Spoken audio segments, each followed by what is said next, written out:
దావీదు దగ్గర ఉన్నటువంటి యోధులు, అనుచరులు ఎంత చురుకైన వారో అక్కడ రాస్తూ జింక పాదముల వంటి వేగం కలిగిన వారు అని రాశాడు. దేవునికి స్తోత్రం, హల్లెలూయా.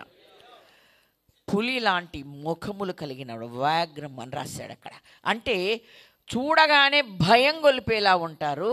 అలాగే పనిలో అన్నిటిలో కూడా జింక పాదం వంటి వేగం కలిగిన వారు, చురుకైన వారని మనము గ్రహించవచ్చు.